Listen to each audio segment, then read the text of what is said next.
Bueno, gatitos, el tema de hoy es miastenia gravis. Vamos a hacerlo de una manera sencilla y rápida. Les pido una disculpa, pero he tenido problemas con el audio. Sin más, vamos a empezar. La miastenia gravis sabemos que por definición es un trastorno autoinmune caracterizado por debilidad y fatibilidad del músculo esquelético. Se dice que normalmente hay 20 casos por cada 100.000 habitantes y la incidencia va de 1.7 a 10.4 por millón. La epidemiología, normalmente hay una asociación con otras enfermedades autoinmunes, principalmente artritis reumatoide, lupus eritematoso, enfermedad de Sjögren, CUSI, enfermedad de Crohn, entre otras. Y normalmente hay la distinción dependiendo la edad. Normalmente menos de 40 años es más común en mujeres, y en más de 40 años en adelante normalmente es común en hombres. Como ven ahí, mujeres de segunda y tercera década de la vida es donde tienen los picos más altos de incidencia. Igual en hombres, entre la quinta y la sexta década normalmente son los picos más altos. En cuanto a la epidemiología, del total de las miastenias gravis que hay, normalmente el 10 al 15% de los pacientes presentan un timoma, el 50-70% con hiperplasia linfoide del timo y proliferación de centros germinales. Nos podemos decir que una fisiopatología o parte importante de la fisiopatología se encuentra en relación al timo. En cuanto a la fisiopatología, sabemos que la miastenia gravis cumple con varios criterios para saber que es una enfermedad autoinmune. Sabemos que el 80-90% de los pacientes normalmente tienen anticuerpos contra los receptores de acetilcolina o algún otro tipo de anticuerpo, que normalmente sufren una reacción antígeno-anticuerpo contra el receptor de acetilcolina. La transferencia pasiva de anticuerpos a un animal modelo o a una persona normalmente tiene reproducción de los síntomas, y podemos decir también que la concentración, como menciona ahí, no va en relación a síntomas. Los marcadores genéticos normalmente son HLA, DR3, B88, DR14 y DQ5. Hay algunas bibliografías que hablan sobre la expresión o la presencia de algún virus relacionado. En este caso se ha encontrado mucho el virus del Epstein-Barr, que tiene relación en cierto porcentaje de los pacientes. Sin embargo, incluso cabe resaltar que en aquellos pacientes en los que no se encuentra una hiperplasia linfoide o una hiperplasia tímica, o que no se encuentra un timoma al momento y se les hace timectomía, a esos pacientes se les puede encontrar inclusiones virales. Los anticuerpos descritos mencionan que son 3 principalmente, hay muchos más adelante vamos a ver, pero los 3 principales son contra el receptor de acetilcolina, contra antiestriado y contra el receptor de tirosina sinasa del músculo. En el 40-60% de los casos que no presentan anticuerpos contra el receptor de acetilcolina. Más adelante vamos a ver, este es muy variable. En realidad hay bibliografías que incluso prácticamente no tienen poca incidencia, lo que significa que probablemente se deba mucho a la región que se está evaluando. En cuanto a la fisiopatología, sabemos que el principal problema es la unión neuromuscular y la afección va en relación al receptor de acetilcolina. Sabemos que normalmente para que funcione la placa neuromuscular necesita, de forma muy resumida, sabemos que ocupa un receptor de acetilcolina y un neurotransmisor, que en este caso es la acetilcolina. En el caso de la fisiopatología sabemos que hay un anticuerpo que causa un bloqueo, eso es por la unión del anticuerpo, y eso causa un decremento en la expresión del receptor.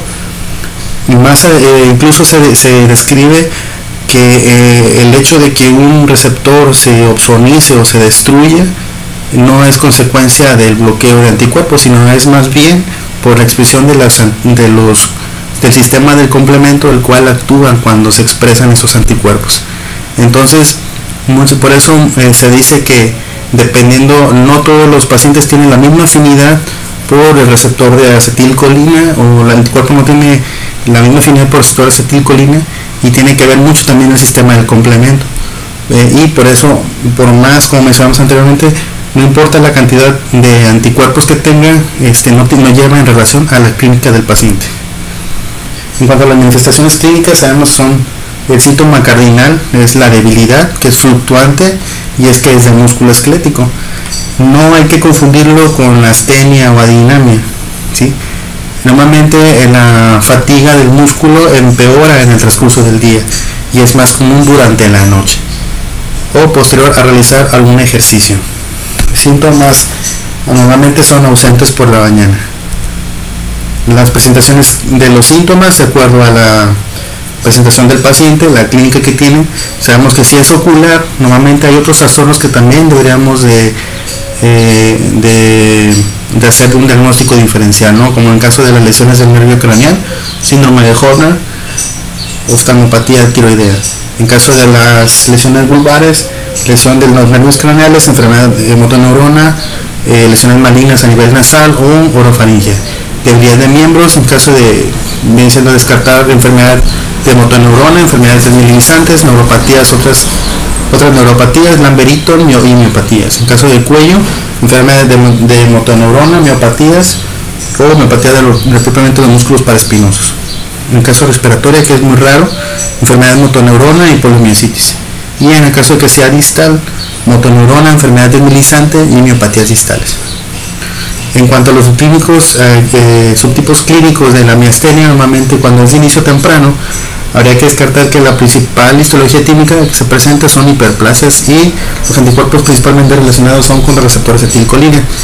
Y cuando es de inicio tardío, normalmente no se encuentra una alteración histológica como tal, pero sin embargo sí se encuentra relación con anticuerpos de acetilcolina. Como vemos ahí donde se refiere a los comentarios, ya habíamos hablado que cuando es una edad un poco más temprana, entre la segunda y la tercera década, normalmente la predominancia es por las mujeres, a diferencia del inicio tardío. Cuando está asociado a un timoma, normalmente la edad de presencia usual es entre los 40 y 60 años. Obviamente es una neoplasia y hay una relación con la aparición de anticuerpos de acetilcolina. ¿Por qué? Bueno, aquí habría que hacer una aclaración porque se presenta normalmente cuando hay alteraciones del timo, receptores con acetilcolina, y se cree que es porque en el timo hay expresión de células como tal, o que tienen expresión de receptores tipo miocito. Entonces esas expresiones o de esas células son las que generan al momento de estar en la maduración. Ustedes saben, la maduración del timo normalmente se va diferenciando ciertas células que son principalmente para la generación del sistema inmune. Va teniendo ese reconocimiento de esas células, y por eso se cree que es por esa expresión de los anticuerpos de acetilcolina. Bueno, aquí también habría que mencionar que cuando se presentan dirigidos o específicos contra receptores de la tirosina del músculo, la principal alteración son cuando son menores de 40 años. En la mayoría de los casos el predominio es femenino y normalmente no tienen una histología típica, si se fijan, a diferencia cuando presentan receptores de acetilcolina. Seronegativo, normalmente aquí hay una discordancia, hay literatura que habla que los receptores de tirosina también son seronegativos, pero en realidad es un término que ya está en desuso o está empezando a ser en desuso por la presencia de nuevos anticuerpos que se están descubriendo, con la finalidad pues de ya no llamarlo de esa manera.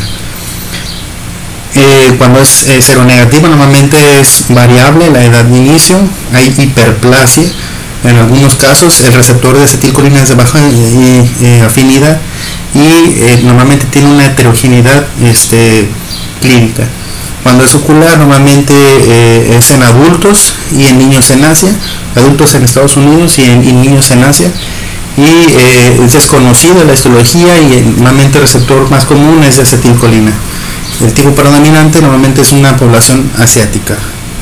El diagnóstico, bueno, principalmente lo hacemos con la prueba de hidrofonio, la electrofisiología, pruebas complementarias y los anticuerpos, ¿no? La prueba de hidrofonio, que sabemos que es un inhibidor de la acetilcolinesterasa de corta acción.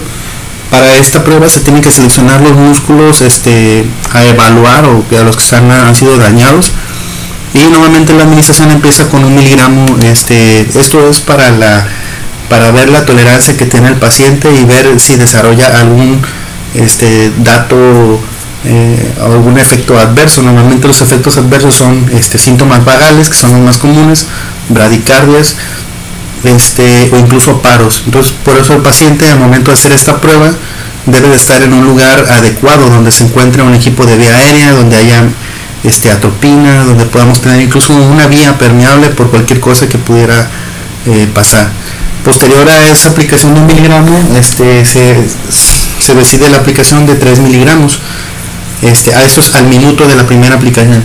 Normalmente todos los pacientes, o la mayoría de los pacientes, con esa dosis de 3 miligramos, con esa primera dosis, es suficiente para hacer el diagnóstico.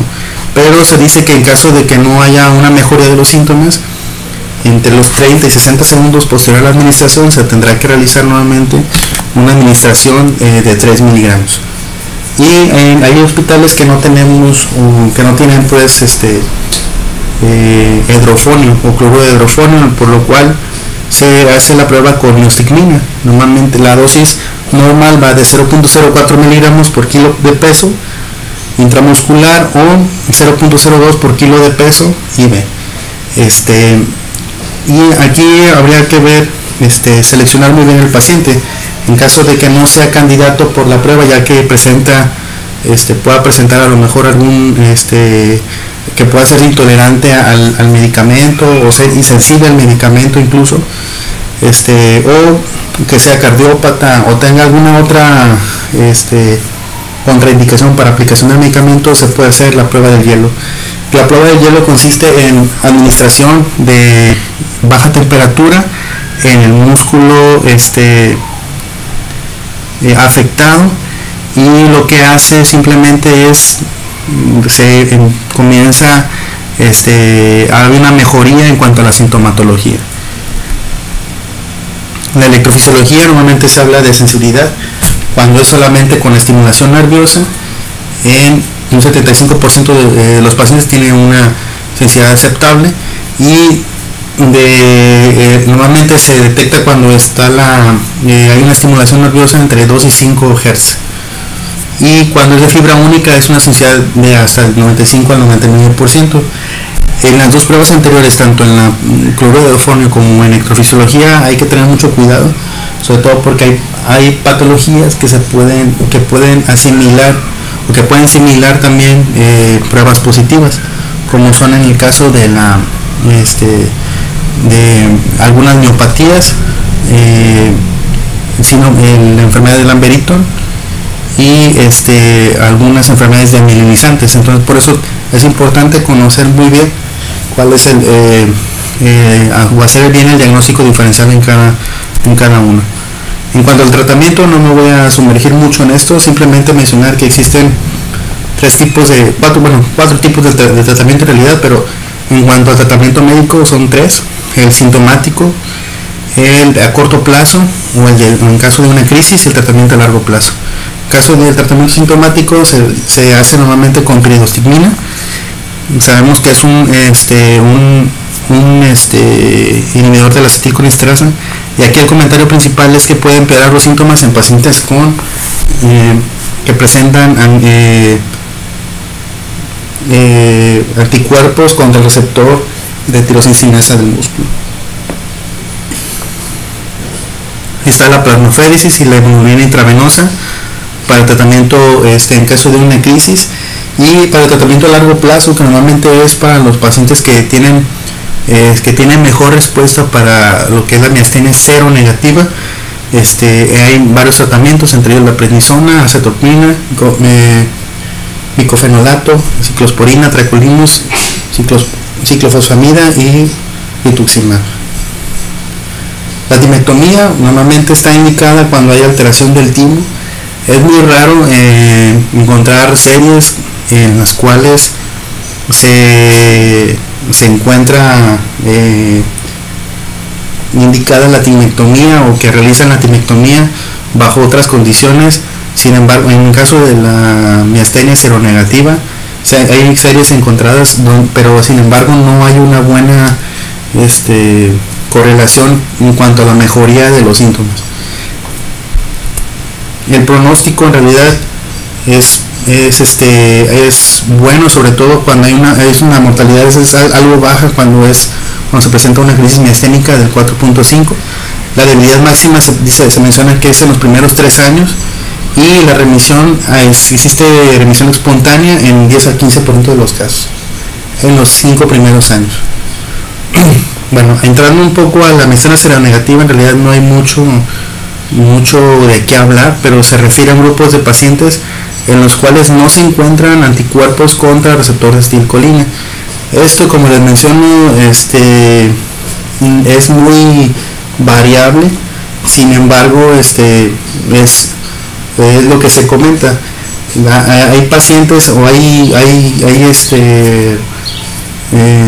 artículos que hablan incluso de que se encuentran en esos pacientes que no encontramos anticuerpos contra receptores de acetilcolina, se encuentran anticuerpos contra receptores de tirosina sinasa, y sin embargo ya se le empieza, como les mencionaba, se les empieza ya a dejar en desuso, por lo mismo que ya se sabe que en realidad no son seronegativos, y se encuentran ya anticuerpos en ese tipo de pacientes.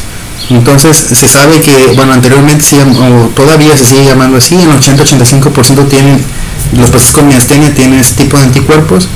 Al inicio de la cita yo les decía que era 90%, depende mucho de la bibliografía donde lo encuentren, y el 15 al 20% pues no los tienen. De ese 15 al 20% sabemos que hay una variabilidad en cuanto a los que presentan anticuerpos contra el receptor de tirosina sinasa, que varía entre el 2 al 60%, y esto hablando de los que no tienen contra el receptor de acetilcolinesterasa, por lo cual, como les mencionaba de un inicio, tiene mucho que ver con la región que se está evaluando.